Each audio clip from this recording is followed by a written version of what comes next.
In the year 1219, at the height of the Fifth Crusade, St. Francis of Assisi and another friar, a companion, traveled to Damietta, Egypt.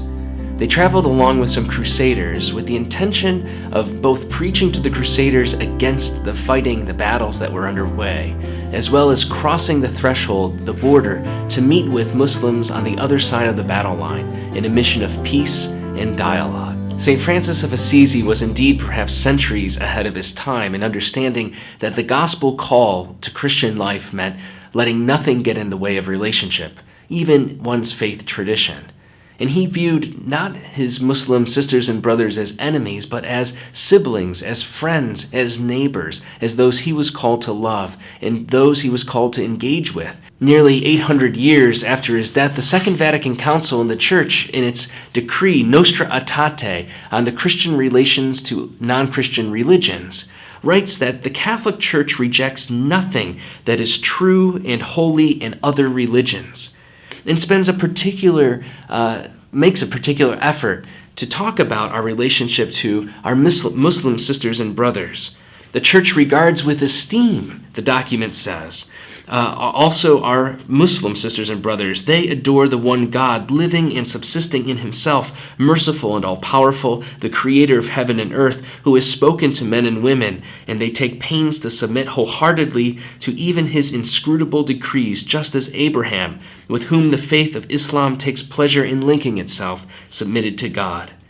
Since in the course of centuries not a few quarrels and hostilities have arisen between Christians and Muslims, this sacred synod, that is, the teaching of the Second Vatican Council at the highest level, urges all to forget the past and to work now sincerely for the mutual understanding and to preserve as well as to promote together for the benefit of all humankind social justice and moral welfare, as well as peace and freedom. Catholic Christians in a particular way are called, as we hear both in the Second Vatican Council's teaching, official teaching of the Church, its highest teaching, as well as in the example of people like St. Francis of Assisi, this move to understand, learn about, and to engage in interreligious dialogue. In order to do that, we must understand other religious traditions, and in recent years there's been increased hostility, perhaps second only to those terrible events of the various crusades back in the Middle Ages, between Christians of the global West and Muslims, especially in the Middle East. And we see a lot of Islamophobia, a lot of calls of violence and fear, a lot of discriminatory, racist, and ethnophobic, we can say, perspectives and statements on television and social media and elsewhere.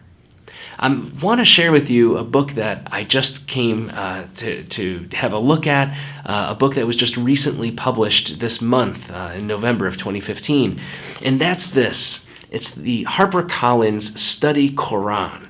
What's very important and interesting about this text is that not only does it provide a new translation in English, and I must say, of course, as many of you already know, that in the Muslim tradition, in Islam, you cannot have an authentic translation in any vernacular language. That our sisters and brothers of the Islamic faith believe that the Holy Qur'an is the verbatim word of God that was transmitted to the Prophet Muhammad, and it was done so in Arabic. And so while there can be translations, such as this one that has just recently been published, to help in study, especially for those in other religious traditions or those whose primary language is not Arabic, it's important to make that distinction between a study text and what is prayed and what is studied in a more formal way within the tradition.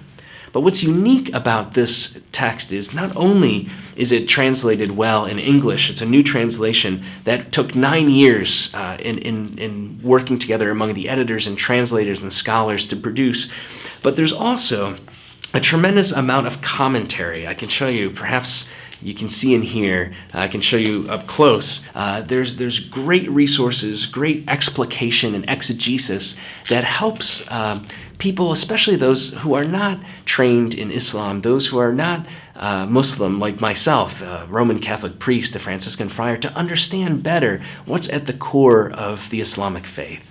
There are excellent essays that introduce both the history and of not just Islam, but of the Qur'an, the history of its translation and study, the methodological background to this text itself and what we have here, as well as maps and other resources that are really of great use.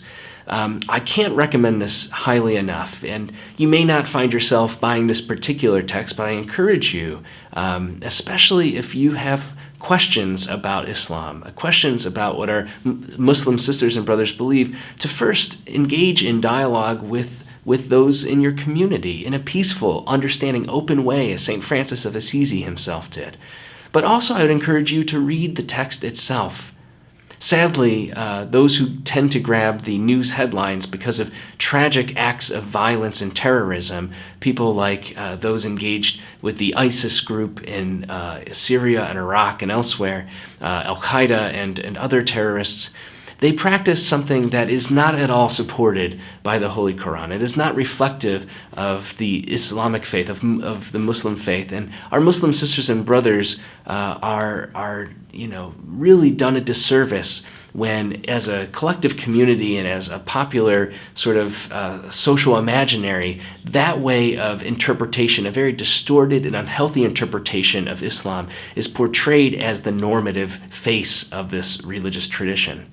St. Francis of Assisi and so many others, and those who bother to study the text itself, to try to understand the richness and the peace, the justice, the depth, the metaphysics, the worldview, the understanding of God, their own respect for the faiths of Judaism and Christianity, what they call the religions of the book.